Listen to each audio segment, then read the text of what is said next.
బీజేపీకి ఒక ముడ్డిమోకం ఉన్నదండి ఈ రాష్ట్రంలో. బీజేపీ పార్టీ, దానికి ఒక కథ. ఏందా బీజేపీ నాకు అర్థం కాదు. అంతకుముందు బాబు అంతకుముందు 100 కాన్స్టిట్యున్సీల డిపాజిట్ పోయింది. మొన్న అసెంబ్లీ ఎలక్షన్లలో 64 సీట్ల డిపాజిట్ పోయింది. పార్టీ, దాని ఒక కథ. దాని గురించో లెక్కనా ఈ రాష్ట్రంలో? ఎందుకు ఎండబెడుతున్నారు ఇలా వాళ్ళ గొంతులు? నీళ్ళు లేకనా? స్కీమ్ లేకనా? బంగారం లాంటి భగీరథ స్కీమ్ నాకు దాన్ని వాడకుండా ఎందుకు ఇట్లా చేస్తున్నారు? ఎట్లా చేయాలో మేము చేస్తాం, మేము చూపిస్తాం ఆ తమాషా మీకు. కాళేశ్వరం నేను మీ అందరికి మనవి చేస్తాను, విలేకరు మిత్రులు దయచేసి కరెక్ట్గా వినాలి, కరెక్ట్గా రాయాలి.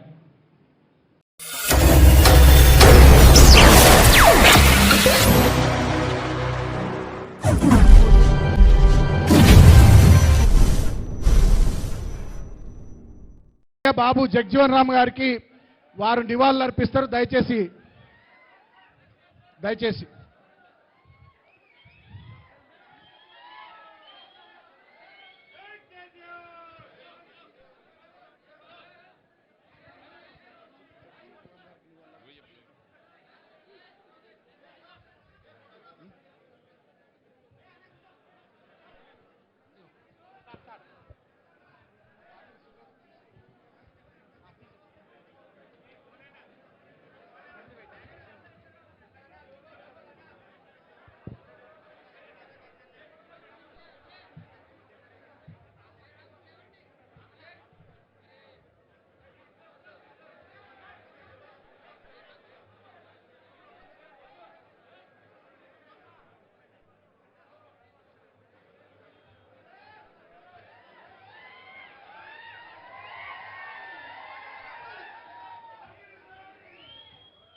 దయచేసి వెనకాల ఉన్న మిత్రులందరికీ విజ్ఞప్తి, ఇది ప్రెస్ కాన్ఫరెన్సు.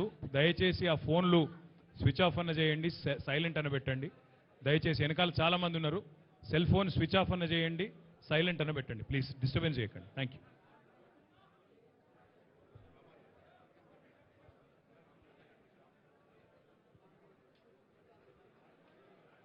మీడియా ప్లీజ్ వెనక సైలెంట్గా ఉండాలండి దయచేసి. ఎవరైనా మాట్లాడాలని కూడా బయటికి పోవాలి, కానీ ఉంటే సైలెంట్ ఉండాలి. ప్రెస్ కాన్ఫరెన్సు ఒకటే మాటనండి ప్లీజ్. ఎవలే బాబు, నువ్వు కూర్చో.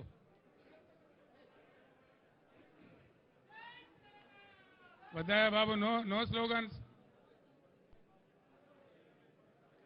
మీడియా మిత్రులందరికీ నమస్కారం. కరీంనగర్ జిల్లా మిత్రులు ఉన్నారని అనుకుంటా ఉన్నారు కదనండి. District level correspondents Karimnagar. నేను మీకు ప్రత్యేకంగా ఎందుకు రిఫర్ చేస్తున్నా అంటే,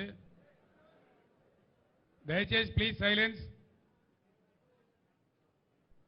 5-6 సంవత్సరాల క్రితం ఇదే పాత కరీంనగర్ జిల్లాకు నేను వచ్చినప్పుడు కరీంనగర్ టౌన్లో జరిగినటువంటి మీడియా సమావేశంలో నేను మీకు స్పష్టంగా ఒక మాట చెప్పిన. అది నేను మహారాష్ట్ర ముఖ్యమంత్రి దేవేంద్ర ఫడ్నవీస్ గారు, ఏపీ ముఖ్యమంత్రి జగన్మోహన్ రెడ్డి గారు, ఆనాటి గవర్నర్ నరసింహన్ గారు, మేమంతా కలిసి కాళేశ్వరం ప్రాజెక్ట్ ఇనాగరైజేషన్ చేసిన తర్వాత కరీంనగర్కు వచ్చిన సందర్భంలో మాట్లాడుతూ నేను చెప్పిన మాట. ఇప్పుడు ఎవడెక్కడ పోయినా కాళేశ్వరం పని కంప్లీట్ అయింది కాబట్టి కరీంనగర్ జిల్లాకు మాత్రం ఇక డోకా ఉండదు. ఈ జిల్లాలో 4 సజీవ జలధారలు అమృతధారలుగా ఉంటాయి, నిరంతరం ఈ జిల్లాను కాపాడుతాయని చెప్పి నేను చెప్పిన. ఆ సజీవ జలధారలను మేము సృష్టించినాం. యావత్తు కరీంనగర్ జిల్లా ప్రజలు కళ్ళారా వాటిని చూసిండ్రు, వాటి ఫలితాన్ని కూడా అనుభవించిండ్రు. పని లేదావా ఇప్పుడే తీయన్నా, కొద్దిగా తీయచ్చు కదా, పక్కకు పెట్టాయా బాబు, ఎందుకయ్యా అది ఎవరు తెచ్చినారు, అది పక్క పెట్టే తీసేయి. అవన్నీ కూడా అనుభవంలో కూడా వచ్చినాయి కరీంనగర్ జిల్లా ప్రజలకు, వాటి ఫలితాలు కూడా అంది వచ్చినాయి. ఒకటి మానేరు వాగు, అప్పర్ మానేరు జలాశయం దగ్గర మొదలు పెట్టుకొని అన్నారం బ్యారేజ్లో గోదావరి దగ్గర కలిసే వరకు నిరంతరం నీళ్లతో కలకల్లాడేటువంటి చెక్ డ్యాంలతోని, ఇంటర్మీడియట్ డ్యాంలతోని, కాళేశ్వరం నీళ్లతోని కలకల్లాడుతూ ఉంటుంది అని చెప్పినా దాన్ని చూసిన కండ్లార ప్రజలు గత 5 ఏళ్ళు 6 ఏళ్ళు. రెండవ జలధార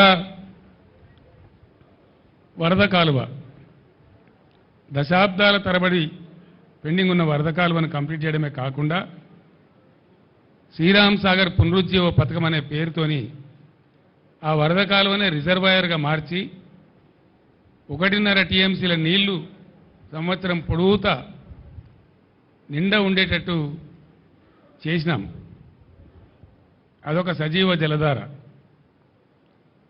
సంవత్సరానికి 9.5 నుంచి 10.5 నెలల వరకు నిండు గర్భిణిలాగా ప్రవహించేటువంటి కాకతీయ కాలువ, అదొక సజీవ జలధార. గోదావరి మీద నిర్మించినటువంటి బ్యారేజీలు, అసంపూర్తిగా ఉన్న ఎల్లంపల్లి లాంటి ప్రాజెక్టు పూర్తి కావడం, ఎస్ఆర్ఎస్పీకి పునరుజ్జీవనం రావడం, నీళ్ళు తక్కువ పడితే కాళేశ్వరం నుంచి నింపుకునే విధంగా గోదావరి నది 200 కిలోమీటర్ల పాటు నిండు జలాలతోని గర్భిణిలాగా ఉండేటువంటి అదొక సజీవ అమృతధార. ఈ 4 దారలు ఏ విధంగా నిండి ఉండెనో గత 5 ఏళ్ళు 6 ఏళ్ళు ప్రజలు ఏ విధంగా వాటి ఫలితాలు అనుభవించినరో యావత్తు ప్రజానీకానికి తెలుసు. నేను మాట్లాడుతున్న ఈ మాట కరీంనగర్ జిల్లా ప్రజలు వాళ్ళ ఇళ్లలో ఇప్పుడు టీవీలలో చూస్తూ ఉన్నారు. అదే ఈరోజు వస్తూ ఉంటే ఇన్ని జలధారలు సృష్టించబడి 4-5 సంవత్సరాలు చక్కటి ఫలితాలు లభించి లక్షల టన్నుల ధాన్యం పండించి పుష్కలంగా మంచినీరు ఎంత కావాలంటే అంత మంచినీరు అనుభవించినటువంటి కరీంనగర్ జిల్లా ప్రజలు 4-5 నెలల్లోనే ఏం జరుగుతూ ఉందో చూస్తూ ఉన్నారు. ఎడారులుగా మారిపోయినాయి. మిడ్మానేర్ బ్రిడ్జి మీద నిల్చుంటే ఒక సముద్రం మధ్య నిల్చున్న ఫీలింగ్ ఉండేది.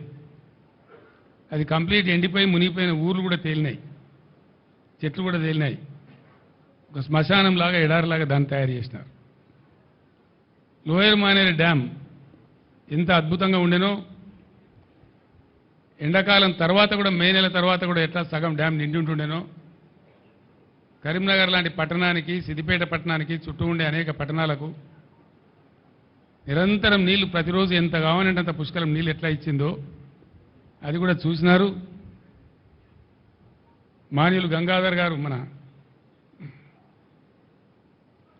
గంగుల కమలాకర్ గారి ఇంట్లో నేను భోజనానికి వస్తే అక్కడ కరీంనగర్ టౌన్ మేయర్ గారు, కార్పొరేటర్లు, ఇతర ప్రజలు చెప్తా ఉన్నారు, రోజు నీళ్ళు వచ్చేసారు కరీంనగర్ టౌన్లో, అట్లాంటి ఇప్పుడు ఆల్టర్నేటివ్ డే చేసిండ్రు, ఇంకా 2 రోజులు అయితే 3 రోజులు అంటున్నారు, 4 రోజులు అంటున్నారు, భయం అయితే ఉంది అని చెప్తా ఉన్నారు. ఎందుకు ఈ పరిస్థితులు వచ్చినాయి? నేను మొన్న సూర్యాపేటలో కూడా చెప్పినాను, ఇది ప్రస్తుత ప్రభుత్వం యొక్క తెలివి తక్కువ, అసమర్థ, అవివేక, చెవట విధానాల వల్ల, అర్భకత్వం వల్ల ఈ దరిద్రం మన రాష్ట్రానికి వచ్చింది. ఒకటే మాటలో చెప్పానంటే ఏం కనబడుతుందండి? 2014 కన్నా ముందు తెలంగాణలో ఏ గోస, ఏ ఏడుపు, ఏ బాధ, ఏ మంచినీళ్ళ ట్యాంకర్లు, ఏ బిందెల కొట్లాటలు, ఏ కాలిపోయిన మోటార్ల రిపేర్లు వేలాదిగా లక్షలాదిగా ఏ సీన్ అయితే 2014 ముందు కనబడతా ఉండేనో మళ్ళీ అదే సీన్ పునరావృతమైంది. ఎందుకంటే ఈ ప్రభుత్వం అనేకమైనటువంటి అడ్డగోలు హామీలు టెంప్ట్ చేసి పాపం మంచిగున్న వాళ్ళ నోట్లే మట్టి కొట్టింది. అన్ని మోసాలే, ఏ ఒక్క మాట కూడా నెరవేర్చలే, ఏ ఒక్క హామీ కూడా నెరవేర్చలే. మళ్ళా సిగ్గు లేకుండా మళ్ళీ ఇయ్యాలో 4-5 హామీలు ఇచ్చినాడు. అది ఎవరిని ఉద్ధరించడానికో నాకు అర్థం కాదు. ఇవాళ పంటలు ఎండని జిల్లా లేదు, కరెంటు మోటార్లు కాలని జిల్లా లేదు, మొత్తం యావత్తు తెలంగాణలో. అందుకే పాత తెలంగాణ మళ్ళా పునరావృతమైంది, ఇందిరమ్మ రాజ్యంలో ఇగిలిచ్చిన పరిస్థితి అయింది ప్రజలదని చెప్పి నేను మనవి చేస్తా ఉన్నా. ఇక్కడ బాధాకరం ఏంటంటే నీటి నిర్వహణ సామర్థ్యం తెలియనటువంటి లత్కోర్లు రాజ్యం వెళ్తున్నారు కాబట్టి, అసమర్థులు, చవట దద్దమ్మల రాజ్యంలో ఉన్నారు కాబట్టి ఇవాళ ఈ పరిస్థితి సంభవించింది. ఎందుకు వస్తుందండి ఈ పరిస్థితి? నేను ఒక విషయం మీకు స్పష్టంగా చెప్పదలుచుకున్నాను. 2-3 ఉన్నాయి, చిన్న చిన్న అవి చెప్పేస్తాను. ఏం జరుగుతూ ఉంది రాష్ట్రంలో, అసలు ఈ పరిస్థితి ఎందుకు వచ్చింది? పర్టికులర్లీ కరీంనగర్లో ఎందుకు రావాలా? కరీంనగర్ కానీ, మెదక్ కానీ, గోదావరి బేసిన్లో ఉన్నటువంటి ఇంకా అనేక ఇతర జిల్లాల్లో కానీ ఎందుకు రావాలి ఈ పరిస్థితి నాకు అర్థం కాదు. ఇది కాలం తెచ్చిన కరువా, మనుషులు తెచ్చిన కరువా, కాంగ్రెస్ తెచ్చిన కరువా? ఈ కరువు కారకులు ఎవరి అసమర్థత, ఎవరి తెలివి తక్కువతనం? చివరిలో నేను మీకు చాలా బ్రహ్మాండంగా చెప్తాను, మీరు అందరూ ఆశ్చర్యపడతారు ఆ విషయం వింటే. ఇక్కడ చాలామందికి తెలివై, నిజాలు తెలివై. నేను ఇప్పుడు చెప్తాను, మీకు విప్పి చెప్తాను. ముందు 4 పాయింట్స్ ఉన్నాయి నాకు. ఇలా వీళ్ళు ఇట్లే కిరికిరి మాటలు, అడ్డగోలు మాటలు, తొండి మాటలు, ఏదో ఇతరుల మీద ఆరోపణలు పెట్టి తప్పించుకోవాలని చూస్తూ ఉన్నారు, కానీ తప్పించుకోలేరు. నేను హెచ్చరిస్తా ఉన్న ఈ ప్రభుత్వాన్ని, ఖచ్చితంగా ఎండిన పంట రాళ్లవాన అని మీరు అనుకుంటా ఉన్నారు, రాళ్లవాన కాదు. దాని ద్వారా పోయింది 1,50,000 ఎకరాలు. కానీ 15 లక్షల నుంచి 20 లక్షల ఎకరాల మధ్య ఇలా పంటలు ఎండిపోయినాయి. నేను పర్యటించిన 4-5 గ్రామాలలో, నా పర్యటన లేని గ్రామాలలో కూడా రైతులు అడ్డం వచ్చి ఆ వెదిర కావచ్చు, గంగాధర కావచ్చు, ఇంకో చోట ఎండిపోయిన వరి చేలు తీసుకొచ్చి అడ్డం తిరిగి బస్సు ఆపి వాళ్ళ చేతికి చెప్తా ఉన్నారు, సార్ మా ఊళ్ళో 600 పోయింది, మా ఊళ్ళో 800 పోయింది, మీదికి పొలం పచ్చగా కనబడుతుంది కానీ మొత్తం కింద పర్రెలు పెట్టింది చూడమని చెప్పి నన్ను పొలం లోపల దాకా తీసుకుపోయి చూపెట్టినారు. ప్రతి పంట, ప్రతి దగ్గర ఇదే పరిస్థితి. దీనికి ఏంది? నీటి నిర్వహణ సామర్థ్యం లేక, దాన్ని ఎట్లా వాడానో తెలియక, వైఫల్యం, ప్రభుత్వ వైఫల్యం ఒక కారణం. సరే, అదైతే నెటమటమైన పాత బోర్లు ఉన్నాయి కాబట్టి కరెంటుతోనన్న వారేసి దక్కించుకుందామంటే కరెంటు క్వాలిటీగా రాకపోవడం, మోటార్లు కాలిపోవడం రెండవ కారణం. వెరసి ప్రభుత్వ వైఫల్యం వల్లనే ఇలా పంటలు ఎండినాయి. కొంతమంది అసమర్థులైనటువంటి మంత్రులు వర్షపాతం తక్కువటే మా మీద బదనాం పెడుతున్నారు అని మాట్లాడుతూ ఉన్నారు. అది పూర్తి శుద్ధ తప్పు. కొన్ని జిల్లాల్లో 7%, కొన్ని జిల్లాల్లో 16%, దాదాపు 20-25 జిల్లాలలో, ఉత్తర తెలంగాణ జిల్లాలలో, ముఖ్యంగా కరీంనగర్ లాంటి జిల్లాలో నార్మల్గా కురవాల్సిన దానికంటే అధిక వర్షపాతం కురిసింది. ఎక్కువ రెయిన్ఫాల్ ఉండగా కూడా ఈ పరిస్థితి ఎందుకు వచ్చింది అంటే పూర్తిగా ప్రభుత్వ అసమర్థత, ప్రభుత్వ వైఫల్యం తప్ప దీనికి వేరే కారణం లేదు. ఇక్కడ బాధ కలిగే విషయం ఏంటంటే నేను కూడా దుఃఖంతో చెప్తున్న మాట ఏంటంటే కాలం కాకపోతేనేమో రైతు ఇంత నష్టపోడు, కాలం కాలేదని దేవుణ్ణో ధర్మాన్నో తిట్టుకుంటాడు, పంట వేయడు. కానీ ఇక్కడ పంట వేసి పెట్టుబడి పెట్టి ప్రతి ఊర్లో కూడా వాళ్ళు రోధిస్తున్నది బాధపడకుండా ఇలా మగ్దుంపూర్లో కానీ ప్రతి చోట చెప్పింది ఏంటంటే 25,000 పెట్టమని కొందరు, 28,000 పెట్టమని కొందరు, 22,000 పెట్టమని కొందరు. ఒక్కొక్క రైతు ఎకరానికి ఎంత పెట్టుబడి పెట్టిండో ఇంత పెట్టుబడి పెట్టి గంగపాలైనాం సార్ అని వాళ్ళు మొత్తుకుంటా ఉన్నారు. మేము వేయకపోతే బాధ లేదు, కానీ కారణం ఏంది? రైతు బంధు మీద ఒక అరాకిరి. అది ఎప్పుడు వేస్తారో ఎప్పుడు వేయరో చెప్పకపోవడం, 7 ఎకరాలని 3 ఎకరాలని 4 ఎకరాలని దానిలో తొండి పెట్టి అసలు వస్తుందా రాదా ఒక కన్ఫ్యూజన్ గురి చేయడం రైతులను. నిన్న మొన్నటి దాకా ఇప్పటికి కూడా ఇంకా పూర్తిగా వేయలే రైతులకు, 100% వేయలే. ఇంకా దాని మీద ఒక పాలసీ లేదు, ధైర్యం లేదు, చెప్పే తెలివితేటలు లేవు. అదొక వైఫల్యం. అదేవిధంగా నేను మొన్న మాట్లాడితే ఇంత గలీజ్గా అంటే ఒక ముఖ్యమంత్రి స్థాయిలో 100 రోజులలో 200 మంది రైతులు చచ్చిపోయిన 200 పైచీలు కానీ నేను చెప్తే 48 గంటల్లోగా ఇవ్వండి మేము వాళ్ళకు నష్టం ఇస్తామని చెప్పినారు. మేము 4 గంటలనే ఇచ్చినాం. ఇది లిస్టు 4 గంటలే. 4 గంటలనే ప్రభుత్వానికి చీఫ్ సెక్రటరీకి పంపించినాం. 209 మందికి పంపించినాం. దాని తర్వాత కూడా ఇంకో 5-10 జరిగినాయి. ఇప్పటికీ ఉలుకు లేదు, పలుకు లేదు, ఏం లేదు.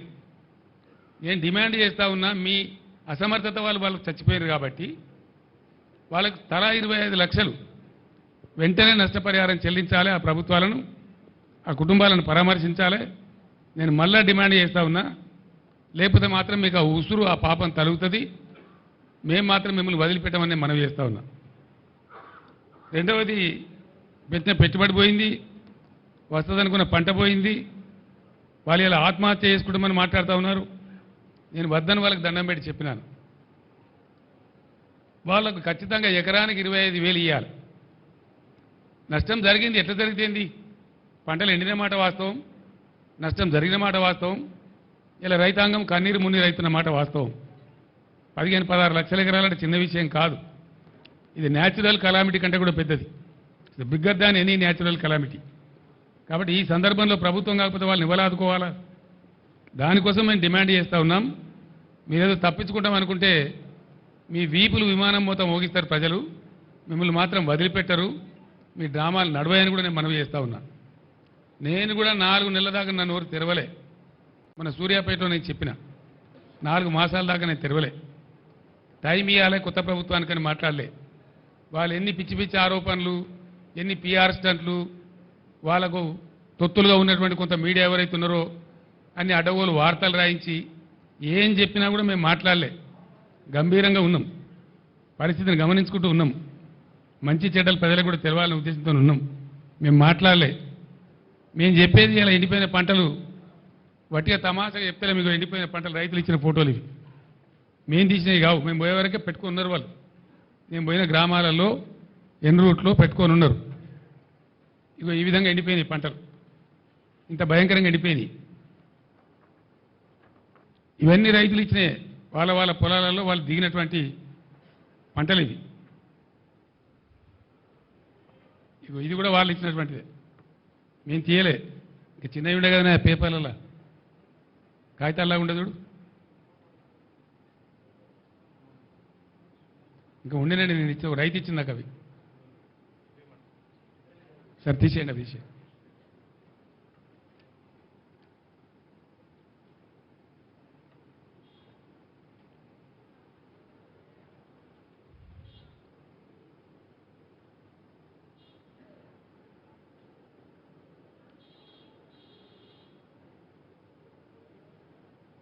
ఇంకా తమాష ఏంటంటే ఆ ముఖ్యమంత్రి మాట్లాడతాడు, నేను సూర్యాపేట జిల్లాకు పోతే అక్కడ నీళ్ళు కాలువలు వదిలింది. తెల్లారే ఫోన్లు వచ్చినాయి, సార్ మీరు బస్సు వాపసు పోగానే మళ్ళీ నీళ్ళు కూడా వాపసు పోయినాయని చెప్పి. అక్కడ ఒక డ్రామా. సాగర్లో ఇప్పుడు కూడా డెడ్ స్టోరేజ్ మీద 14 టీఎంసీలు నీళ్లు ఉన్నాయి, 7 టీఎంసీలు మీద ఉన్నాయి, 7 టీఎంసీలు కింద ఉన్నాయి. ఎందుకు వాడతలేరు? వాడు కేఆర్ఎంపీ ఎవడు మనకేమైనా వాడు భాష? వాడు ఓన్లీ సమన్వయకర్త 2 రాష్ట్రాల మధ్య. వానికి మన మీద పెత్తనం ఎందుకుంటుంది అని చెప్తే ఎన్నో రోజుల నుంచి ఎండబెట్టి నాగార్జున సార్ లెఫ్ట్ కెనాల్లో నీళ్ళు వదులుతారు. నేను చెప్పితే నేను ఇటు వస్తున్నా, కరీంనగర్ వస్తున్నా అని ప్రకటిస్తే మొత్తం కూలిపోయిందని మాట్లాడినటువంటి కాళేశ్వరం పంపులు ఆన్ చేసి వరద కాలువలోకి నీళ్ళు వదులుతారు. వదులుడు కాదు, సిగ్గు లేకుండా ముఖ్యమంత్రి మాట్లాడతాడు. ఏం మాట్లాడతాడు? కేసీఆర్ గారు మాకు ముందే చెప్పచ్చు కదా నీళ్ళు వదలాలని. ముఖ్యమంత్రి నేనా మరి నువ్వా? ఇవాళ రాష్ట్రానికి ముఖ్యమంత్రి ఇవ్వాలి. నీ ఇంజనీర్లు ఏం చేస్తాను, నీ కథ ఏం చేస్తాను, నీ డిపార్ట్మెంట్ ఏం చేస్తుంది, నీ ఇరిగేషన్ మినిస్టర్ ఏం చేస్తాడు, నువ్వేం చేస్తావు? ప్రభుత్వం నీది కదా, ప్రజలు నిన్ను కదా గెలిపించిండ్రు, ముందే చెప్పాలి కదా మాకుంటాడు. మన సూర్యాపేట నుంచి బయలుదేరి మొదలు పెడితే నేను ఎల్లి నుంచి మళ్ళీ ఏలటి వరకు 3 కాలువల నీళ్ళు వదిలేదు. ఇదేం కథ మరి? ఈ తెలుగు ముందెక్కడ పోయింది? ఎందుకు వదలలేదు? ఎందుకు 1000 ఎకరాల పంటలంటే కొట్టిండ్రు? నాగార్జున సాగర్ కాలువ కొద్ది రోజుల ముందిచ్చుంటే, ఒక 20-25 రోజుల ముందిచ్చుంటే అనేక 1000 ఎకరాల పంట ఒక్క తడి కోసం ఎదురు చూసే పంట బతికేది. వరద కాలువ కింద కూడా ఇలాంటికి 20-25 రోజుల కింద వదిలి ఉన్నట్టయితే ప్రతి గ్రామంలో కొన్ని 100 ఎకరాల పంట దక్కేది. బాధ కలిగేది ఎక్కడ అంటే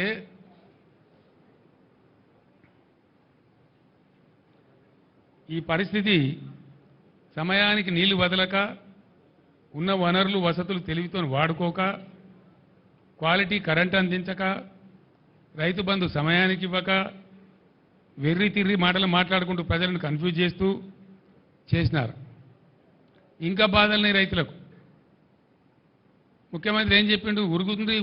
ఉరుకుండ్రి జల్దీ. ఇక అర్రస్పాట వాడినట్టే, మంచి సమయం మించిన దొరకదన్నట్టు. లగెత్తుండ్రి, పరిగెత్తుండ్రి, జల్దీ తెచ్చుకోండి, డిసెంబర్ 9 నాడే నేను సంతకం పెట్టేస్తా, 2 లక్షల రుణమాఫీ చేస్తా. ఎక్కడ పోయింది డిసెంబర్ 9? ఎక్కడికి పోయింది? ఎన్ని రోజులైంది ఇప్పుడు? ఇది 4వ నెల. ఇలా బ్యాంకులు వచ్చి నోటీసులు ఇచ్చి రైతులకు కొంపలు పుచ్చుకుంటా ఉన్నాయి. మాకు సంబంధం లేదండి, అట్లా మస్తు ప్రకటనలు చేస్తారు రాజకీయంగా, మాకు డబ్బులు వస్తేనే లెక్క అని మాట్లాడి ఇలా ఏం చేయాలి రైతుల గతి? తెలంగాణ రాష్ట్ర వ్యవసాయమే సంక్షోభానికి గురయ్యే పరిస్థితికి వచ్చింది. ఇవాళ మీ యొక్క వెర్రి తిర్రి వేషాల వల్ల, మీ పాగల్ పని వల్ల. ఎవల తప్పది? దాని మీద ఉరుకు లేదు, పలుకు లేదు. ఏం చేస్తారో చెప్పరు. పోయిన పంట పోయినా ముందరికన్నా బతుకుదామంటే రైతులకు వచ్చేది అది ఒకటే పని. దాని సంగతి ఏంది? రుణమాఫీ మీద పెద్ద వ్యవసాయ సంక్షోభం వచ్చేటట్టుంది రాష్ట్రం లోపల. దానికి ఎవరు జవాబుదారీ? బ్యాంకర్లతో ఎందుకు మాట్లాడతలేరు? ఎందుకు బ్యాంకులు నోటీస్ ఇస్తే మీరు మౌనం పాటిస్తున్నారు? దాని అర్థమైంది. దాన్ని కూడా వెంటనే తేల్చాలి. మిమ్మల్ని వెంటాడతాం. ఆ విధంగా బోనస్ ఇస్తామని మాట్లాడింది అన్ని పంటలకు. ఇలా నేను పేపర్లో చూసిన, జొన్న పంట సగమే కొంటామని. అన్ని పంటలు మొత్తం కొంటాం, అన్నిటికీ బోనస్ ఇస్తాం. ఇలా జొన్న పంట వచ్చింది, సగం మాత్రమే కొంటామని చెప్పి అంటున్నారు. నేను డిమాండ్ చేస్తా ఉన్నా, జొన్న పంటకు బోనస్ ఇచ్చి పూర్తి పంట కొనాలి ప్రభుత్వం. ఆ పంట చేతికి వచ్చింది, పోయిన పంట పోయింది కానీ మిగిలిన పంట అది వచ్చింది. అట్లనే వర్షాకాలం వడ్లు వస్తే దానికి బోనస్ ఇయ్యలే. క్వింటాల్కి 500 కట్టిస్తామని మాట్లాడింది, ఇయ్యలే, రూపాయి ఇయ్యలే. ఇప్పుడు కొనుగోలు కేంద్రాలు పెట్టినామని చెప్పిండ్రు, ఇస్తారా ఇవ్వరా? దాని మీద ఉరుకులేదు, పలుకులేదు. ఇవ్వకపోతే మాత్రం మిమ్మల్ని వెంటాడతాం. మీరే చెప్తున్నారు కదా ఇది రెఫరెండం అనుకొని మాకు ఓట్లేయిందని. మీకు చూపిస్తారు ప్రజలు, ఇప్పుడిగా మీ సంగతి చూపిస్తారు. బోనస్ ఇవ్వకపోతే మిమ్మల్ని ఎట్లా బోగస్ అని చెప్పి మీకు ఎట్లా బుద్ధి పెట్టాను, కరువు కాల్చి వాత పెట్టానో పెడతారు మీకు. ఇప్పుడు దానికి ఎలక్షన్ కోడ్ అడ్డం రాదు, అది కూడా నేను చెప్తా ఉన్నా. ఎలక్షన్ కమిషన్ మీరు రాయాలి, ఎలక్షన్ కమిషన్ మీరు చిత్తశుద్ధి ఉంటే రాయాలి. మాకు బోనస్ ఇచ్చేది ఉంది, రైతాంగానికి ప్రకటించినాం, పర్మిషన్ ఇవ్వనాలి. ఒకవేళ ఇయ్యరు, ఏ రైతు ఎంతనో లెక్క పెట్టు. ఎలక్షన్ కమిషన్ అడ్డం వస్తే 13 తారీఖు నాడు పోలింగ్ అయిపోతుంది, ఆ తర్వాత ఇవ్వండి. ఏ రైతు ఎంతనో అకౌంట్ ఫర్ చేయండి. మిమ్మల్ని వదిలిపెట్టం, బీఆర్ఎస్ మిమ్మల్ని వెంటాడుతుంది. రైతులు ఉద్యమానికి సిద్ధంగా ఉన్నారు. ఎన్ని వాగ్దానాలు కొట్టిరండి? ఒక్కరినొక తెలరా మీరు చేసింది? 3-4 నెలల ఇంత ఆగమా? గొర్రెల యూనిట్లు 100ల కోట్ల రూపాయల పాపం యాదవ్ సోదరులు కట్టినారు. ఆ యూనిట్లు ఇస్తారన్న ఆశతో బంద్ కథం. ఇవాళ బంద్, గొర్రెల యూనిట్లు బంద్. ఇస్తారా, సస్తారా, ఏం చేస్తారు? అది లేదు. దాని మీద యాదవ్ సోదరులు రెడీగా ఉన్నారు మిమ్మల్ని ఏ విధంగా శిక్షించాలో శిక్షించడానికి. అదేవిధంగా దళిత బంధు మేము 1,30,000 మందికి శాంక్షన్ చేసినాం. మేము 10 లక్షలు ఇచ్చేవాళ్ళం. మీరు వాగ్దానం చేసింది 12 లక్షలు ఇస్తామన్నారు. దాని మీద ఉలుకు లేదు, పలుకు లేదు. మేము రిలీజ్ చేసిన డబ్బు కూడా ఫ్రీజ్ చేసి పడేసిండ్రు. నేను దళిత సోదరులకు విజ్ఞప్తి చేస్తా ఉన్నా, ఇటువంటి మొండి సర్కారుకు, ముద్దు నిద్రపోయే సర్కారుకు బడతలు పెట్టుకొని వాయించడమే కరెక్టు. వీళ్ళని గ్రామాలలో ఇప్పుడు పార్లమెంట్ ఎలక్షన్లు వస్తే నిలదీయండి, గీత గీయండి, ఏది మా దళిత బంధు అని చెప్పి దళిత గొంతుకలు ఇవ్వాలని చెప్పి నేను మనవి చేస్తా ఉన్నా. ఇది ఎట్లున్నదంటే అన్నవస్త్రం ఇస్తారని పోతే ఉన్నవస్త్రం ఊడ్చిపోయింది అన్నట్టు 10 లక్షలు కాదు 12 లక్షలు ఇస్తారు ఆశపడి మీకు ఓటేస్తే ఇలా మీరు చేసిన దందా ఏంది? 10 లక్షలు లేదు, పాత శాంక్షన్ లేదు, కొత్తది ఊసే లేదు, ఉలికే లేదు, పలికే లేదు. అదొక మోసం. ఈ 1,30,000 మంది దళిత పురులు గర్జించాలి ఎక్కడికక్కడ. ఈ కాంగ్రెస్ పార్టీ యొక్క ఎండగొట్టాలని నిలదీయాలని చెప్పి నేను మనవి చేస్తా ఉన్నా. అదేవిధంగా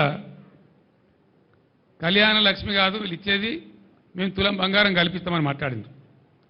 మార్కెట్లో ముఖ్యమంత్రికి, ప్రభుత్వానికి తులం బంగారం కొందామంటే దొరకలేదా? ఎందుకు ఇస్తలేరు నాకు అర్థం కాదు. నిన్న 3వ తారీఖు, 4వ తారీఖు, 5వ తారీఖు విపరీతమైన పెళ్లిలైనవి. వాళ్ళందరూ ఆశపడ్డారు మాకు వస్తుందేమో తులం బంగారం అని. మీకు ఓటు కూడా వేసిండ్రు, అందుకే మీ గవర్నమెంట్ వచ్చింది. మీకు తులం బంగారం దొరకలేదా? దీని సంగతి ఏంది? ఇది కూడా మిమ్మల్ని తరుముతారు ప్రజలు. ఇది కూడా మీ రెఫరెండం కిందకే వస్తుంది. తులం బంగారం రాని వాళ్ళందరూ కాంగ్రెస్ పార్టీ కర్రు కాల్చి వాత పెట్టాలి, గ్యారంటీ. ఇక వృద్ధాప్య పెన్షన్ల స్టోరీ ఏందండి? బీఆర్ఎస్ గవర్నమెంట్ రాకముందు 200 రూపాయల పెన్షన్ ఉండే మీ మాత్రమైన ఇందిరమ్మ రాజ్యంలో. 10 ఏళ్ళు మాకన్నా ముందు ఇందిరమ్మ రాజ్యమే కదా. కేవలం 200 రూపాయలు ఇచ్చి మీరు చేతులు దులుపుకున్నారు. 200 రూపాయలను మేము 2,000 చేసినాం. అప్పుడు మేము ఏమనుకున్నాం? 2,000 రూపాయలు భార్యాభర్తకి ఇద్దరికి ఇచ్చినా వచ్చేది 400, ఇంట్లో ముగ్గురికి ఇచ్చినా వచ్చేది 600. మనం 2,000 చేసినాం కాబట్టి ఒకరికి ఇచ్చినా సరిపోద్దని మేము 2,000 రూపాయలు ఇచ్చి ఒకరికి ఇచ్చినాం. ఎన్ని ఉన్నాయి వృద్ధాప్య పెన్షన్లు? దాదాపు 30 లక్షలున్నాయి. 30 లక్షల పెన్షన్లు ఉన్నాయి. మీరేం మాట ఇచ్చిండ్రు? మేము 2,000 పెన్షన్ ఇస్తే మీరు 4,000 రూపాయలు ఇస్తామని మాట్లాడిండ్రు. అంటే ఇంట్లో ఇద్దరికి ఇస్తామని చెప్పిండ్రు. ముసలమ్మ ముసలో ఉంటే వృద్ధులైతే ఇద్దరికి ఇస్తామని చెప్పిండ్రు. వాళ్ళు 30 లక్షల మంది ఉన్నారు ఇప్పుడు. అంటే మీరు ఎన్నిగా పెట్టిండ్రు? ప్రజలకు ఎంత ఎగనామం పెట్టిండ్రు? ఎంతమందికి నామం పెట్టిండ్రు మీరు? 30 లక్షల కుటుంబాలు మీరు ఎన్నిగా పెట్టిండ్రు? ఒక నెలదైతే 2,000 పెన్షన్ కూడా ఇవ్వలే, ఒక నెల పెన్షన్గా పెట్టిండ్రు. రెండవది 4,000 మనులు మీ పరిపాలన రెఫరెండం అంటారు. ఇంకా మీకు సిగ్గులేక ఇప్పుడు ఎన్ని బాగున్నారండి వీళ్ళు? 30 లక్షల ఈ కుటుంబాలకు 2,000 రూపాయలు పాతది మినాయిస్తే వాళ్ళు డబల్ ఇచ్చే పరిస్థితి అయితే నెలకు 6,000 బాకీ ఉన్నారు. ఇప్పుడు 4 నెలలు అయింది, ఇది 4వ నెల. ప్రతి వృద్ధాప్య పెన్షన్ మీద ఇలా ఈ కాంగ్రెస్ ప్రభుత్వం పెట్టిన ఎగనామం 24,000 రూపాయలు. వాళ్ళ గట్టిగా మీరు కట్టించేదాకా మిమ్మల్ని వేటాడతాం. లేకపోతే ఇదేనా రెఫరెండం అని ఆ వృద్ధాప్య పెన్షన్లు తీసుకునే వాళ్ళు వీళ్ళకి కర్రు కాల్చి ఇప్పుడు వాత పెట్టాలి. సిగ్గు రావనంటే, వీళ్ళకి బుద్ధి రావనంటే ఎవరెవరికైతే ఎగబెట్టినరో ఇది కూడా రెఫరెండం కిందకే వస్తుంది. దీని మీద ప్రజలు రెఫరెండం తీసుకోవాలి. అదేవిధంగా దళితులకు మోసం, రైతులకు మోసం, యాదవ సోదరులకు మోసం, కొత్త రేషన్ కార్డులు ఇస్తామని మాట్లాడిన వాగ్దానం ఇచ్చి దానికి మోసం, మహిళలకు మహాలక్ష్మి అని పేరు పెట్టి మహాలక్ష్మి లేదు, మనులక్ష్మి లేదు, ప్రతి మహిళకు 2,500 రూపాయలు ఇస్తామన్నారు. అది వాటిదే మోసం, ఏమి లేదు. అదేవిధంగా వాళ్ళకి చెటకోపం పెట్టిండ్రు. అదేవిధంగా ఎంతమంది కంటే మీరు ఎగనామం రైతులకు, దళిత బంధువులకు, పెన్షన్లు, పింఛన్దారులకు, మహాలక్ష్మి మహిళలకు, రైతుల రుణమాఫీకి, బోనస్కు, ఇవన్నిటికీ పెట్టిండ్రు.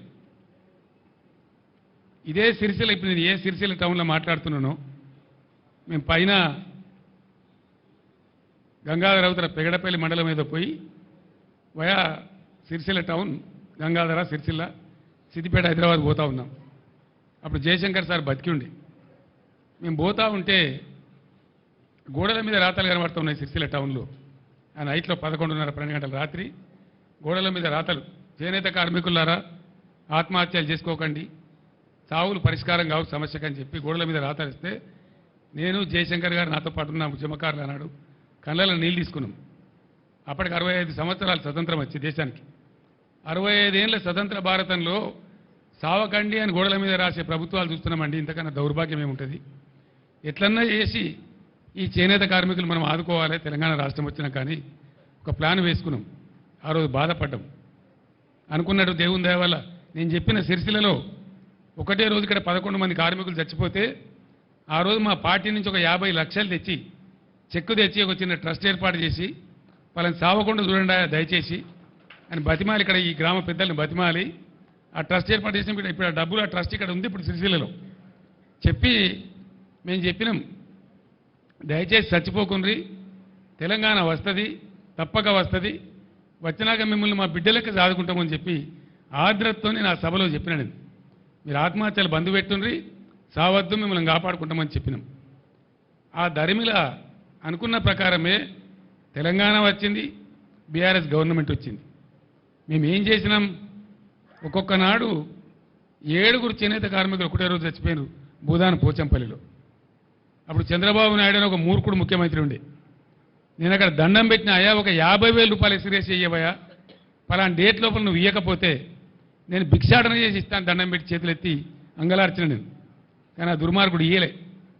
దాని దరిమిలా నేను భిక్షాటన చేసిన. నిజామాబాద్ పట్టణంలో, హైదరాబాద్ హ్యాబిట్స్లో భిక్షాటన చేసి ఒక 7.5 లక్షలు వస్తే తీసుకుపోయి ఆ కుటుంబాలకు ఇచ్చినాం భూదాన పోచంపల్లిలో.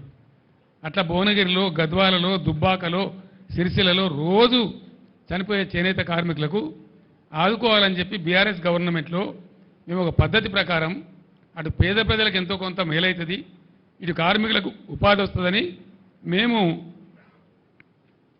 పథకాలు పెట్టినాం. రంజాన్ తోఫాను పెట్టి బట్టల నేయమని వీళ్ళకి ఆర్డర్ ఇచ్చినాం. క్రిస్మస్ తోఫాను పెట్టి బట్టల నేయమని వీళ్ళకి ఆర్డర్లు ఇచ్చినాం. స్కూల్ యూనిఫాములు నెయ్యమని చెప్పి ఆర్డర్ ఇచ్చినాం. దాంతోపాటు బతుకమ్మ చీరలను పెట్టి వాళ్ళకి ఆర్డర్లు ఇచ్చినాం.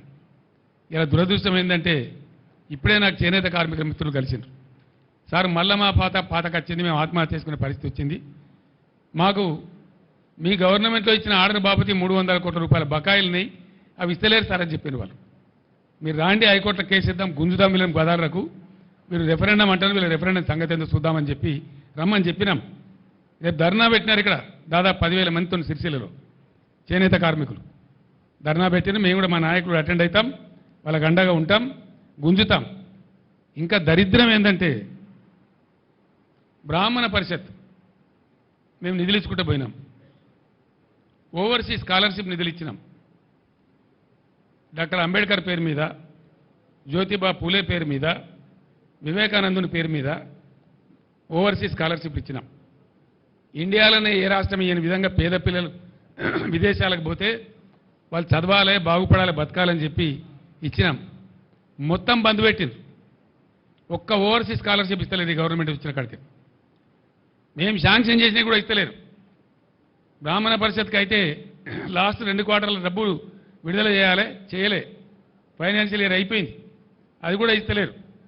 ఈ రకంగా వాళ్ళకి ఎగనామం పెట్టినారు. ఓవర్సీస్ స్కాలర్షిప్ కూడా బంద్ పెట్టినారు. చేనేత మిత్ర పథకాన్ని బంద్ పెట్టినారు.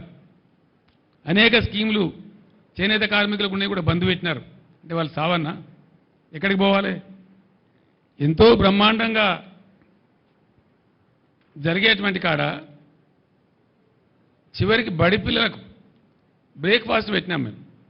ఎన్నో మంది లక్షలాది మంది పిల్లలు పాపం పేదవాళ్ళు ఉన్నారు, బ్రేక్ఫాస్ట్ పెట్టమని చెప్పినాం. దాని ఇంటర్మీడియట్ కాలేజీలో కూడా వర్తిస్తామని చెప్పినాం. ఆ బ్రేక్ఫాస్ట్ కూడా బంద్ పెట్టారు. చిన్న పిల్లలకు బల్ల పెట్టిన బ్రేక్ఫాస్ట్ బంద్ చేయడం రెఫరెండమా? ముఖ్యమంత్రి గారు గదెందుకు బంద్ చేసినావు? ఇంకా పోరగాళ్ళను నోరెందుకు కొట్టినావు నాకు అర్థం కాదు.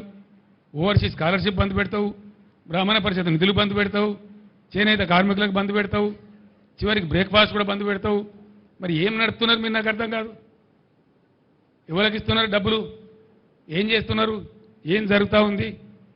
ఇంకా దీని మీదికెళ్ళి కథ ఏంటంటే రైతు బంధు అడిగితే ఒక మంత్రి ఏమో చెప్పుతోని కొట్టున్నట్టు. చెప్పుతోని కొడతారా? నేను ఇదివరకే చెప్పిన రైతులకు కూడా చెప్పులు ఉంటాయి, బందోబస్తు ఉంటాయి. తిక్క ఉట్టుకొచ్చినాడు వాళ్ళు మరైతే మీ గతి ఏమవుతుందో ఆలోచించుకోండి అని చెప్పిన నేను. సిరిసిల్లలో కార్మికులు చచ్చిపోయే పరిస్థితి ఉందా? ఆత్మహత్యలు మళ్ళీ మొదలయ్యేటట్టునేని అడిగితే ఇంకో కాంగ్రెస్ వాడు అంటాడు, ఏం పోయింది వాళ్ళ నిరోధులు అమ్ముకొని బతుకమన్నది, పాపడాలు అమ్ముకొని బతుకమన్నది అంటాడు. నిరోధులు అమ్ముకొని బతకన్నారా? కుక్కల కొడుకులారా? మీరు మనుషులా మీరు? లక్షలాదిగా ఉండేటువంటి చేనేత కార్మికుల మనోభావాలు దెబ్బతీస్తారా మీరు? మీరు ఇస్తే ఇచ్చిండ్రు, పీక్తే పీకిండ్రు, ఇవ్వకపోతే శాత కాకపోతే ఇవ్వకుండా. కానీ నిరోధులు అమ్ముకొని బతుకుండ్రి, పాపడాలు అమ్ముకొని బతుకున్నట్టు వాళ్ళు మనుషుల్లా కనబడతలేరా? గర్జిస్తారు బిడ్డ, చేనేత కార్మికులే ఇలా పులులే గర్జిస్తారు, మిమ్మల్ని తరిమి కొడతారు, జాగ్రత్త అని చెప్పి నేను హెచ్చరిస్తా ఉన్నా. వెంటనే బతుకమ్మ చీరలే కానీ, మరో చీరలే కానీ, స్కూల్ యూనిఫామ్లే కానీ అవన్నీ కూడా బకాయిలు ఇమీడియట్ విడుదల చేయండి. నేను చేనేత కార్మికులు చెప్పిన అవసరమైతే మా పార్టీ నుంచి డబ్బులు ఇస్తాం, వకీళ్ళ ఫీజులు, మీరు భయపడేదేం లేదు, కోర్టులో గుంజుదాం, కొట్లాడదామని కూడా చెప్పినాం. రేపు ధర్నా తర్వాత కూడా స్పందించకపోతే, ఆర్డర్లు రాకపోతే 3-4 రోజులలో ఖచ్చితంగా హైకోర్టులో దావా వేస్తాం, ప్రతి ఊర్లో ధర్నా పెడతాం. ఎక్కడెక్కడ చేనేత కార్మికులకు బాధలవుతున్నాయో రాష్ట్రం అంతా రణరంగం చేసి మిమ్మల్ని ఫుట్బాల్ ఆడతాం బిడ్డ, ఇడిచిపెట్టాం, జాగ్రత్త.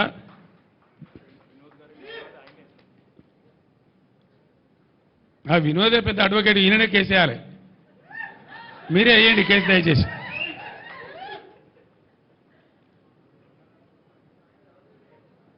ఇంకేం మాట్లాడతారు? చేనేత కార్మికులట మొన్నటిదాకా దొబ్బి తిన్నారట. దొబ్బి తిన్నారా? దొంగనా కొడుకులారా? దొబ్బి తిన్నారా? కష్టం చేసిండ్రు పాపం, గవర్నమెంట్ ఆర్డర్లు ఇస్తే నేసిండ్రు, ప్రజలకు పంపించిండ్రు. లేని అవ్వలకు, చెల్లెళ్లకు, అక్క చెల్లెలకు పాపం బతుకమ్మ చీర పేరు మీద ఒకటి పోయింది, రంజాన్ తోఫా కింద ఒకటి పోయింది, క్రిస్మస్ తోఫా కింద ఒకటి పోయింది. వాళ్ళు బతికిండ్రు. అటు పేద ప్రజలకు అందింది, ఇటు చేనేత కార్మికులు బతికిండ్రు, వాళ్ళకు ఉపాధి మార్గం దొరికింది.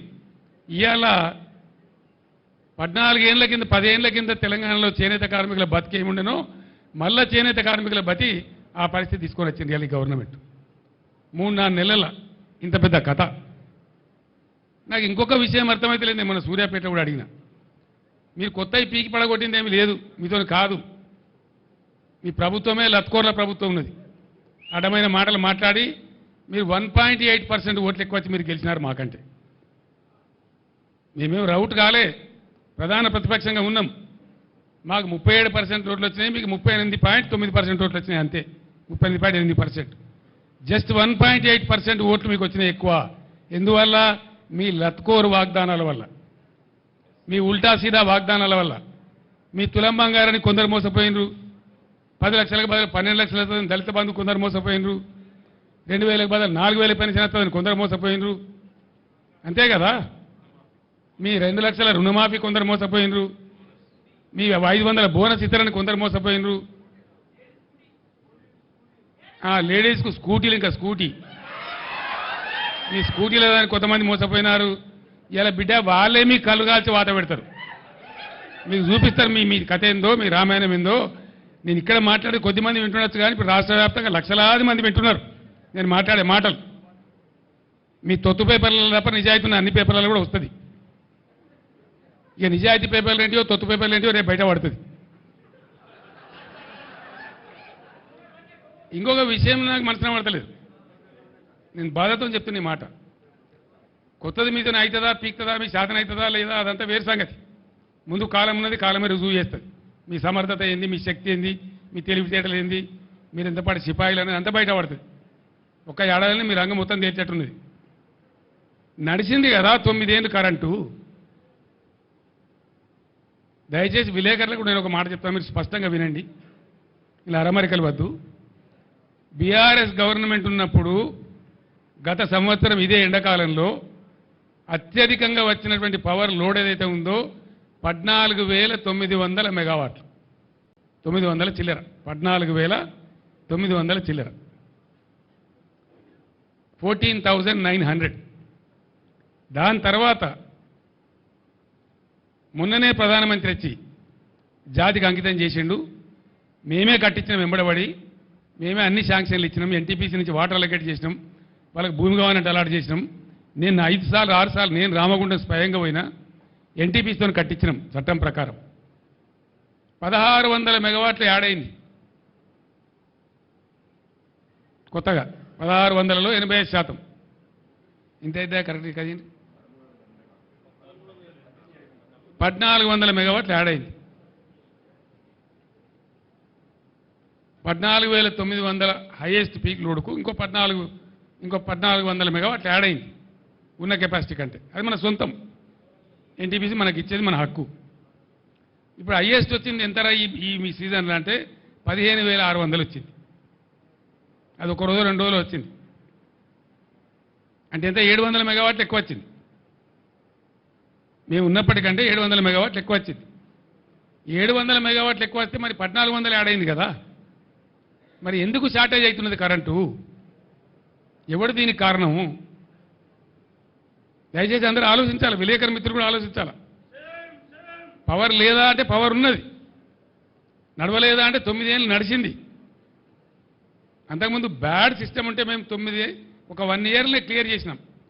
కష్టపడి రాత్రింబవళ్ళు మా మెదళ్ళు కరగబెట్టి మీలా పిఆర్ స్టంట్లు చేయకుండా అహో రాష్ట్రాలు కష్టపడి 7,600 ఇన్స్టాల్ కెపాసిటీని 18,600 తీసుకొని పోయినాం. బ్రహ్మాండంగా నడిపినాం. మళ్ళీ ఇప్పుడు ఇంకో 1,600 మేము చేసిన కృషి వల్లనే ఎన్టీపీసీ నుంచి వచ్చింది. మరి ఎందుకు పవర్ షార్టేజ్ అవుతుంది అంటే మీరు పక్కా చవటలు, దద్దమ్మలు, శాతగాని చవటలని అర్థమవుతా ఉంది. అంతే కదా. మీకు నడపడం చేత కాదు, తెలివి లేదు. అది చెప్పాలి బాగా చెప్తా. మేము అసమర్థులం, తెలివి లేదు, మాకు నడపలేకపోతున్నాం, అతను చేతనైతే లేదు. మళ్ళీ కేసీఆర్ చెప్పారుండే అంటారా? ముందే చెప్పారుండే కేసీఆర్ అంటారా? ఈ విధంగా అడ్డగోలుగా ఇష్టం వచ్చిన మాటలు మాట్లాడుకుంటా, పిఆర్ స్టంట్లు పెట్టుకుంటా, లంగా మాటలు మాట్లాడుకుంటా పిచ్చి పిచ్చి కథలు చేస్తారు మీరు. ఇవాళ నేను మీ అందరికీ ఒకటే మాట మనవి చేస్తా ఉన్నా, బాధతో మనవి చేస్తా ఉన్నా. ఇది మనిషి సృష్టించినటువంటి కృత్రిమ కరువు. భగవంతుడో కాలమో కాదు, బ్యాడ్ రెయిన్ సీజన్ కాదు, కాళేశ్వరం. నేను మీ అందరికి మనవి చేస్తా ఉన్నా, విలేకరు మిత్రులు దయచేసి కరెక్ట్గా వినాలి, కరెక్ట్గా రాయాలి. నిజంగా ప్రజలను మంచిగా చూడాలి, పంటలు పండియాలి, రైతులు బాగుండాలి, నా గ్రామాలు నా రైతులు కలకల్లాడాలి, వాళ్ళ ముఖాల మీద చిరునవ్వు ఉండాలనే కోరిక ఉండాలి కదా ప్రభుత్వానికి. బలమైన కాంక్ష ఉండాలి కదా హృదయంలో. మేము ఏం చేసినాం ఆ రోజు? ఆగమై చెట్టుకోడు గుట్టకోడు అయినటువంటి తెలంగాణ రైతులు గ్రామాలు వదిలిపెట్టి గ్రామాలను వల్లకాడులాగా చేసి ఆటో రిక్షాలు నడపడానికి, మరో పని చేయడానికి, బిల్డింగ్లలో కూలి పని చేయడానికి పోయిన రైతులను తిరిగి వాళ్ళ గ్రామాలలో కష్టపడి చేసి చిన్న పెద్ద అన్ని రకాల రైతులు మేము ఆదుకున్నాం. ఏం చేసినాం? ఈ రాష్ట్రం బ్రహ్మాండమైన బలమైన వ్యవసాయ రాష్ట్రం కావాలి అని ఒక దీక్ష పట్టినాం, ఒక పట్టు పట్టినాం. పట్టుబట్టి వాళ్ళకు 5-6 వసతులు కల్పించినాం. రైతు బంధు చరిత్రలో ఎవడు వేయలే, ఎవడు ఉట్టియలే. ఎంతోమంది ముఖ్యమంత్రులు అయినారు. చరణ్ సింగ్ గారు, దేవిలాల్ గారు, మహారాష్ట్రలో వసంత్ దాదా పాటిల్ గారు స్వయంగా రైతు బిడ్డలే అయినా, వాళ్ళు ముఖ్యమంత్రులు అయినా వాళ్ళ నోటి నుంచి రాలే. నేను అశోక్ గులాటి అని చెప్పి ఒక all India famous agro economist ఉంటే ఆయనతో ఒక 6 నెలలు చర్చ చేసి ఏం చేయాలి రైతులను మంచిగా లేపుకురావాలంటే అంటే ఆయన ఒకటే సలహా చెప్పిండు. కేసీఆర్ గారు ఒకటే మాట, మీ ప్రభుత్వానికి ఎంత శక్తి ఉన్నదో మాకు తెలియదు, కానీ రైతులకు అన్ని దేశాలలో ప్రభుత్వాలు సపోర్ట్ చేస్తాయి. సపోర్ట్ ఉంటేనే రైతు నిలబడే పరిస్థితి ఉంది అలా అంతర్జాతీయంగా. ఎందుకంటే పంటల ధరల ఫ్లక్చువేషన్ ఉంటుంది, బ్యాడ్ సీజన్స్ ఉంటాయి, రకరకాల అరిష్టాలు ఉంటాయి. కాబట్టి రైతు నిలబడాలంటే అతను అప్పు తీసుకొని పరిస్థితికి రావాలి, జేబులో 4 పైసలు జమ కావాలి, సొంత పెట్టుబడి పట్టుకొని కాళ్ళ మీద నిలబడే పరిస్థితి ఉండాలి. రైతుల దరిద్రం పోవాలంటే ప్రభుత్వం సాయం చేయాలని చెప్పిండు. ఆ టైంలో చాలా చర్చలు జరిగినాయి. నేను కూడా ఒకరోజు అన్న, పత్రికలు రాసినాయి, యూరియా బస్తాలు కొనిద్దామా, ఇంకోటి చేద్దామా అని మాట్లాడినాం. కానీ అశోక్ గులాటి గారు నాకు చెప్పింది ఏంటంటే, సార్ నువ్వు యూరియా బస్తాలు ఇస్తే వానకాలం కోసం తెచ్చుకునే 2 బస్తాలు మిగులుతాయి, ఆయనకు అవసరం ఉండదు, నువ్వు బస్తాలు ఇస్తావు, ఎక్స్ట్రా అవుతుంది, 2 బస్తాలు అమ్ముకోవాలి, మళ్ళీ అమ్మినరు పీకినరు మళ్ళీ బదనాము. అది కాదు, నువ్వు ఎన్ని ఏదలుచుకున్నావో ఎకరానికి ఇంత అని లెక్క పెట్టి డబ్బులు సాయం చేయమని చెప్పిండు ఆయన. మొట్టమొదలు మేము 4,000తోనే సాయం చేసినాం ఎకరానికి. తర్వాత మళ్ళీ లెక్కలను వేసుకొని 5,000 చేసినాం. సంవత్సరానికి ఎకరానికి 10,000 చేసినాం. ఒక 10,000 రూపాయల రైతు బంధు వస్తే మంచి టైంకి వేద్దాం, మేము అదును మీద వేద్దాము. వాళ్ళు అప్పులు తీసుకునే పరిస్థితి ఉండకపోతుండే. కానీ ఇలా చాలామంది రైతులు చక్రవడ్డీలకు అప్పులు తీసుకున్నారు మీ తెలివి తక్కువతనం వల్ల, మీరు డబ్బులు వేయకపోవడం వల్ల. మేము జమ చేసిన 7,000 కోట్లు మీరు కాంట్రాక్టర్లకు బిల్లులు చెల్లించి మీ తాబేదారులకు రైతుల నోట్లో మట్టి కొట్టిరు కాబట్టి, మీరు టైంకి వేయలేదు కాబట్టి ఇలా వడ్డీలు తెచ్చుకున్నారు. మళ్ళీ ప్రైవేట్ బ్యాంకుల ప్రైవేట్ దగ్గర పోయి వడ్డీలు తెచ్చుకున్నారు. ఇలా వాళ్ళు మునిగిపోయినారు, ఘోరంగా మునిగిపోయినారు, వాళ్ళ పంటలు పోయి. దీనికి ఎవడు జిమ్మదారి ఎవడు అంటే నేను ఒకటే మాట మీకు మనవి చేస్తా ఉన్నా. విలేకరు మిత్రులు దయచేసి there is no confusion, I'm straight. Kaleshwaram, అసలు కాళేశ్వరం గురించి ఆ ప్రాజెక్టు గురించి వీళ్ళకు తోక తెలియదు, నా తొండం తెలియదు. ఇప్పుడు ఉన్నోనికి ఏమీ తెలియదు, ఇంటికి కూడా తెలియదు. కోపం వస్తుంది, బాధ కలుగుతాయి. ఏమైందండి దానిలో? మేడిగడ్డ బరాజులో దానికి 3 బరాజులు ఉన్నాయి, మేము కొత్తగా కట్టినాయి. సైడ్లో కూడా ఉన్నాయి. సైడ్లో వచ్చి కలిసేటువంటి రివర్లెట్స్ ఏవైతే ఉంటాయో వాటిని కూడా చాలా ఇసుకలనే కడతాం, వాటికి పిల్లర్స్ ఉంటాయి. మొత్తం ఆ రివర్లెట్స్ కోసం కట్టినటువంటి ఉపనదుల మీద కట్టినవి కానీ, మెయిన్ గోదావరి మీద కట్టినవి కానీ, అన్ని బ్యారేజీల మీద కలిపి 300 చిల్లర ఉంటాయి ఇది పిల్లర్స్. బ్రహ్మాండంగా 3 బ్యారేజీలలో కలిపి దాదాపు 200 చిల్లర గేట్లు ఉంటాయి. అంత పెద్ద పని అది. దాని తర్వాత ఒక్కొక్క పంప్ హౌస్ మొన్న వీళ్ళు ఒత్తిరు కదా, నందిమేడారంలో వరద కాలువలో నీళ్ళు పోయడానికి. కాళేశ్వరం అయిపోయింది, మరి ఆ పంప్ ఎందుకు వచ్చినావు? మరి నేను అడుగుతా ఉన్నా, ఎట్లా వచ్చినాయి నీళ్ళు? మరి ఎందుకో వచ్చే కాళేశ్వరం లేనిదే వచ్చినాయా? మేమేం చేసినాం? మీలాగా లత్కోర్ పని చేయలే. మేము కడుతుంటే కాళేశ్వరం ప్రాజెక్టు కడతా ఉంటే 2 బ్యారేజీలు తెలంగాణ కాంగ్రెస్ నాయకుల యొక్క అసమర్థత వల్ల సమైక్య పాలకులు పెండింగ్లో పెట్టిన దశాబ్దాల తరబడి. ఇవి ఇక్కడ మిడ్ మానేర్ ప్రాజెక్టు అసంపూర్తిగా పెట్టిండ్రు, అక్కడ ఎల్లంపల్లి బారాజ్ అసంపూర్తిగా పెట్టిండ్రు. వాటిని మేము అగమేఘాల మీద కంప్లీట్ చేస్తూ ఉన్నాం. ఒక సీజన్లో మేము పనిచేస్తూ ఉంటే, కట్ట నింపుతూ ఉంటే, మాచారెడ్డి మండలంలో 25 సెంటీమీటర్ల వర్షం కురిసి పెద్ద వరద మానేరు వాగులు వచ్చేసి ఆ మిడ్ మైనర్ కట్ట కొట్టుకొని పీకినారు. అది కట్టినోడు ఎవడండి? ఇవాళ అడ్డం పొడుగు మాట్లాడే కోమటిరెడ్డి వెంకటరెడ్డి మంత్రి, ఇవాళ మంత్రి. వాళ్ళ కంపెనీ, వాళ్ళ అమ్మ పేరు మీద ఉండే కంపెనీ వాళ్ళు కట్టినారు. మేము మీ లెక్క చిల్లరగాల లెక్క వ్యవసాయం. మేము ఏమనుకున్నాం ఆ రోజు? మేఘాల మీద కాళేశ్వరం కంప్లీట్ కావాలి, రైతులకు నీళ్లు రావాలి, ఎంత తొందరగా వస్తే అంత మంచిది, మంచినీటి బాధ పోవాలి, సాగునీటి బాధ పోవాలి రాష్ట్రంలో అని ఆరాటపడ్డాం తప్ప మేము ఆనాడు కోమటిరెడ్డి కంపెనీ మీద కేసు పెట్టలే. మేము పెట్టకపోదుమా, అని జైలు లేకపోదుమా? మీ లెక్క చిల్లర కథ వాడానంటే ఆ రోజు ప్రభుత్వం మా చేతిలో లేకుండానా? ఏలే, మేము ఆ చిల్లర పని చేయలేం మీలాగా. సరే సరే దరిద్రుడు పోలేని చెప్పి కట్టినాం ప్రాజెక్టు, నింపి నిలబెట్టినాం, నిండా నింపి గంగమ్మలాగా తయారు చేసినాం. ఆ బ్రిడ్జి మీద పోతుంటే 2 పక్కల చూస్తే భయమయ్యే పరిస్థితి పెట్టినాం. అంత అద్భుతంగా నీళ్ళు కనబడేది, సముద్రంలా కనబడేది. దాన్ని మీరు ఇలా ఎడారి చేసినారు, నాశనం చేసినారు మీ తెలివి తక్కువతనం వల్ల, మీ అసమర్థత వల్ల. యాక్చువల్ ఫ్యాక్ట్ ఏంటండి రాహుల్ గారు? ఫ్యాక్ట్ ఈజ్ ఆనెస్ట్లీ టెలింగ్, గోదావరిలో వచ్చే వరద మామూలుగా ఉండదండి. ద ఫ్యాక్ట్ ఈజ్ దిస్, గోదావరిలో పైనుంచి నీళ్లు తక్కువ, కింద నీళ్లు తక్కువ. గోదావరిలో నీళ్లు వచ్చేదే, నీళ్లు దొరికేదే ప్రాణహిత, ఇంకొక ఆడ నీళ్లు లేవు. ఆ ప్రాణహిత దాటినాకనే కట్టాల. దానికోసం ఒక 6 నెలలు తపస్సు చేసినట్టు చేసి ఆ మేడిగడ్డను కనిపెట్టుకున్నాం. మేము కేంద్ర ప్రభుత్వ సంస్థ వ్యాప్కోస్ లైడార్ సర్వే కావాలంటే లైడార్ సర్వే కూడా చేసినాం. దాని డిజైన్ ఏంది అసలు వీళ్ళకి తెలుసా? వీళ్ళకి డిజైన్ గురించి అవగాహన ఉందా? ఏంది డిజైన్ ఏందండి? యాక్చువల్గా మేడిగడ్డ బరాజులో ఫ్యాక్ట్ ఏంటంటే, గోదావరి పొంగేటువంటి 3-3.5 నెలలు గేట్లన్నీ ఎత్తే ఉంటాయి. గోదావరికి తలగాయి, నీళ్ళు ఫ్రీ ఫ్లో ఉంటుంది, పోతూ ఉంటుంది. మనకు అవసరమైన నీళ్ళు ఎత్తుకుంటాం. అందుకే కన్నెపల్లి దగ్గర పంప్ హౌస్, లక్ష్మీ బరాజ్ యొక్క పంప్ హౌస్ కన్నెపల్లి దగ్గర పెట్టిన తెలివితక్కువతో పెట్టలే. మేడిగడ్డ బరాజ్ అవసరం లేకుండానే నీళ్ళు ఎత్తుకునే అవకాశం ఉంటుంది అక్కడ. ఆ పాయింట్ పట్టుకున్నదే అందుకు.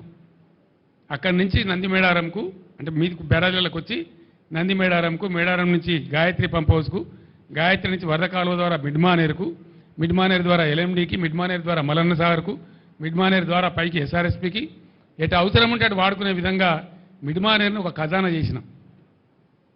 గోదావరిలో నీళ్ళు ఎత్తడానికి మేడిగడ్డ బ్యారేజే అవసరం లేదు, కానీ ఎప్పుడు అవసరం పడుతుంది? అది టాక్టికల్ అప్రోచ్. 25 వేల క్యూసెక్ల ప్రవాహం స్టార్ట్ అయిందంటే గోదావరిలో జూన్ ఎండుకు ఆ గేట్లన్నీ ఎత్తేస్తామండి. అసలు బ్యారేజీలో నీళ్ళు ఆపరు. ఎప్పుడు ఆపుతారు? మళ్ళా ప్రవాహం 25 వేల క్యూసెక్లకు డౌన్ అయ్యేదాకా ఆపుతారు. చివరిలో సెప్టెంబర్ మాసం చివరిలో ఆ గేట్లు దించుతారు. అది కూడా మొత్తం గేట్లు దించరు. అటొక 2 ఇటొక 2, ఆ చివరికి 2 ఈ చివరికి 2 వదిలిపెట్టి వచ్చిన నీళ్ళు వచ్చిపోయేటట్టు చేసి ఒక 9 టీఎంసీలు 10 టీఎంసీలు నిల్వ ఉండేటట్టు దానిలో ఆపడతారు. వచ్చినవి పోతూ ఉంటాయి. ఆ 9-10 టీఎంసీలు పెడితే కొద్దిగా బిల్డ్ అవుతుంది కాబట్టి దాన్ని ఎత్తి పోసుకుంటూ ఉంటాం. ఎత్తి ఎప్పటికప్పుడు పోస్తూ ఉంటాం కాబట్టి కరెక్ట్గా చెరువులు, చెక్ డ్యాములు, కుంటలు అన్నీ నిండి ఉంటుండే, భూగర్భ జలం రీఛార్జ్ అవుతుండే, ఏ బాధలు లేకుండే, పంటలు ఎండకుంటుండే. మే నెల తర్వాత కూడా మత్తలు దుంకిన చెరువులు కారణం ఏంది?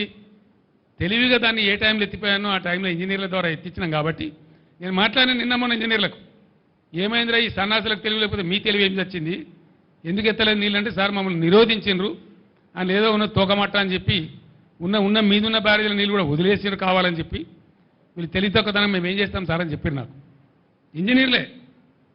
నిన్న ఇవాళ అడిగిన నేను అక్కడికే పోతున్నా. అసలు ఏం జరిగిందంటే 50 టీఎంసీల నీళ్ళు సముద్రానికి వదిలిపెట్టింది సార్. దగ్గర 48 టీఎంసీల నెట్ వాటర్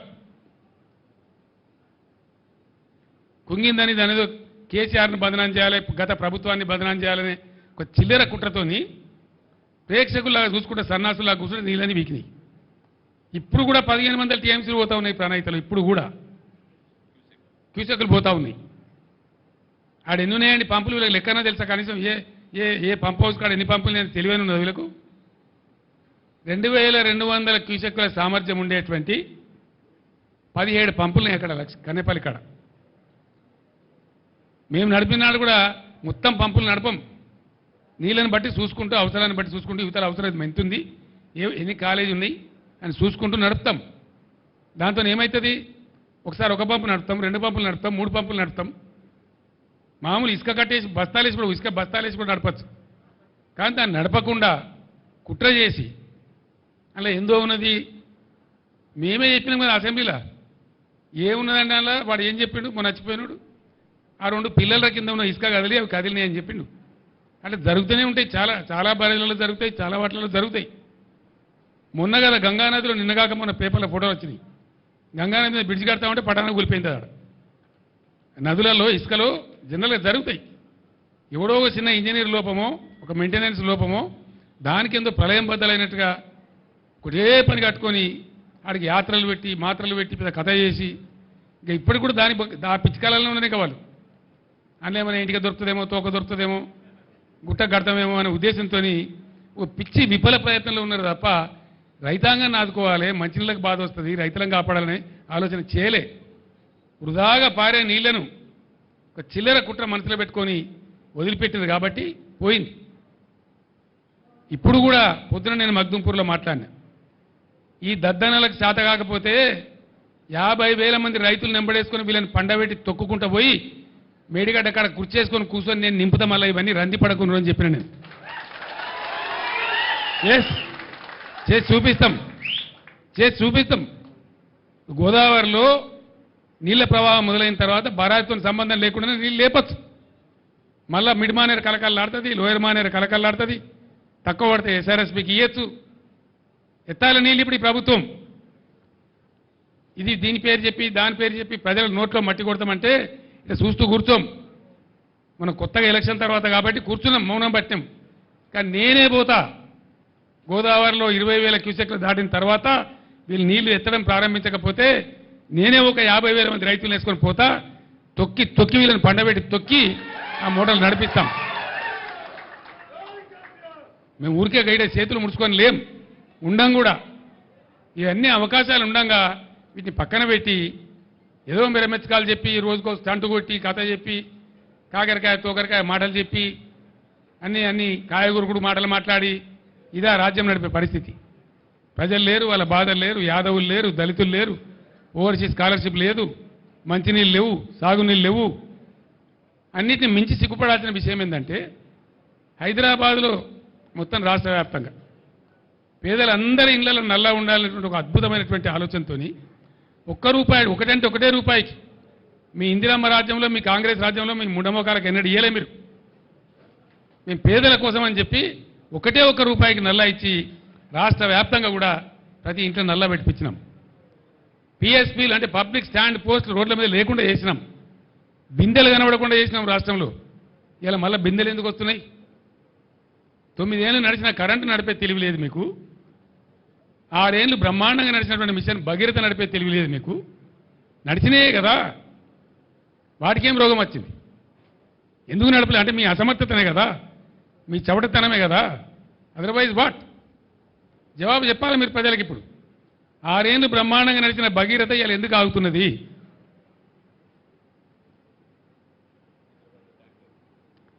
హైదరాబాద్లో మళ్ళీ ట్యాంకర్లు ఎందుకు వస్తున్నాయి? ట్యాంకర్లు ఎందుకు కొంటున్నారు ప్రజలు? ఇవాళ ఆ కర్మ ఎందుకు పట్టింది ప్రజలకు? Government must answer. మేము 20,000 లీటర్లకు ఫ్రీ పెట్టినాం హైదరాబాద్లో. హైదరాబాద్ నుంచి వచ్చిన జర్నలిస్టులకు మీకు కూడా తెలుసు, 20,000 లీటర్స్ ప్రతి ఇంటికి ఫ్రీ పెట్టినాం. ఇలా బిల్స్ వస్తూ ఉన్నాయి వాటికి ప్రజలకు. ట్యాంకర్లు కొనుక్కోవాలి ఒకటి, ఆ 20,000 లీటర్లు కూడా బిల్స్ వస్తూ ఉన్నాయి. నేను డిమాండ్ చేస్తా ఉన్నా, చీము నెత్తురుంటే ఏమైనా పౌరుషం ఉంటే రెఫరెండం అని మీరు అన్నారు. హైదరాబాద్ ప్రజలు మీకు కర్రు కాల్చి వాత పెట్టక ముందే మేల్కోండి ప్రభుత్వ పెద్దలారా, ట్యాంకర్లు ఫ్రీగా సప్లై చేయండి. అదేం లక్షల కోట్లు, వేల కోట్లు కాదు, అంతకాలతో ఒక 400-500 కోట్లు అవుతుంది కావచ్చు. మీకు ప్రజల మీద ప్రేమ ఉంటే you supply free tankers in Hyderabad, otherwise you will be guilty. నిన్ను దోషులుగా పరిగణిస్తారు హైదరాబాద్ ప్రజలు, పరిగణించాలి కూడా. మిషన్ భగీరథ నడపండి యథావిధిగా. మీరు అసలు రివ్యూ చేస్తున్నారా? పొద్దున మాపున రివ్యూ చేయాలా? సీఎం ఓన్లీ ఒక అధికారి ఉండాలా?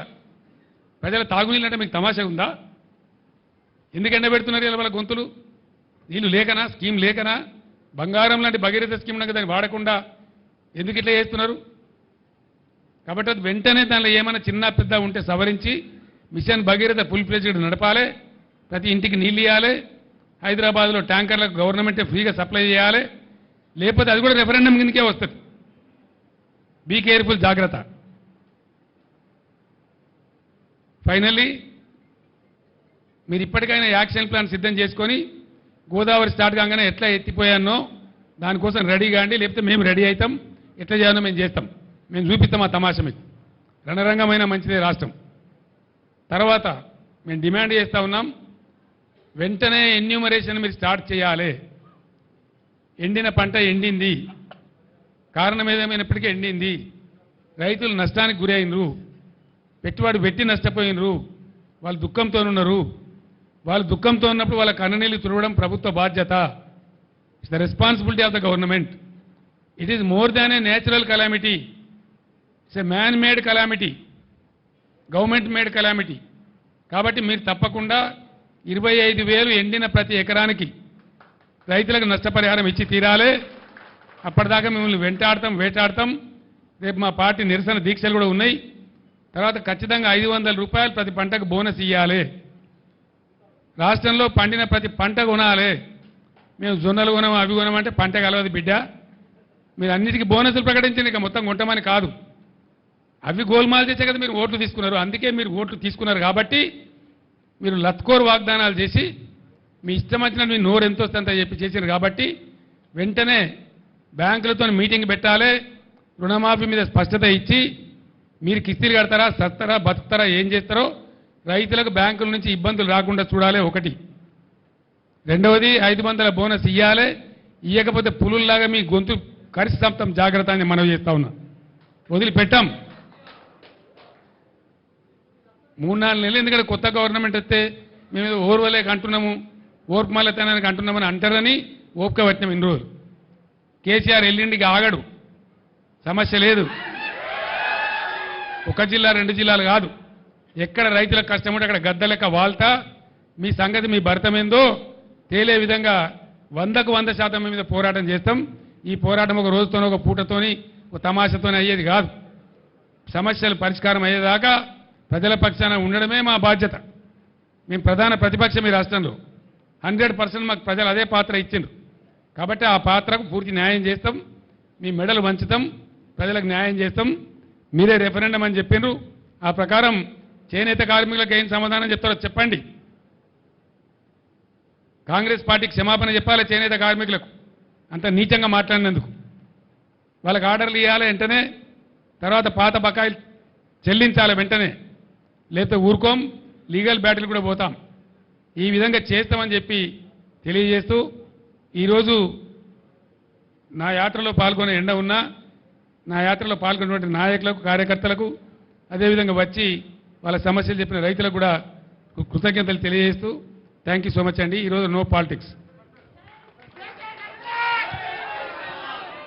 ప్లీజ్ ప్లీజ్ ప్లీజ్ ప్లీజ్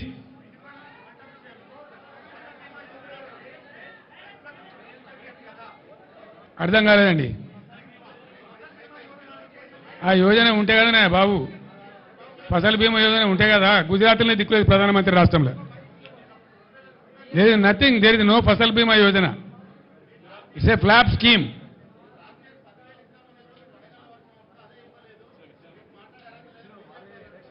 బీజేపీకి ఒక ముడ్డిమోకం ఉన్నదండి ఈ రాష్ట్రంలో. బీజేపీ పార్టీ, దానికి ఒక కథ. ఏందా బీజేపీ నాకు అర్థం కాదు. అంతకుముందు బాబు అంతకుముందు 100 కాన్స్టిట్యున్సీల డిపాజిట్ పోయింది. మొన్న అసెంబ్లీ ఎలక్షన్లలో 64 సీట్ల డిపాజిట్ పోయింది. వాళ్ళు మా కార్యకర్త మా నాయకుల చుట్టూ తిరుగుతూ ఉన్నారు, క్యాండిడేట్ కావాలని, నువ్వు క్యాండిడేట్ కావాలని. అదొక పార్టీ, దాని ఒక కథ. దాని గురించో లెక్కనవా ఈ రాష్ట్రంలో. Sorry, thank you. చిన్న జిల్లాలు కూడా పోతే అంటారు.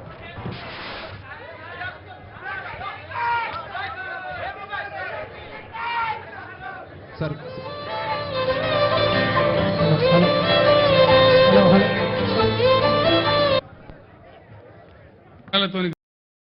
Like, share, subscribe.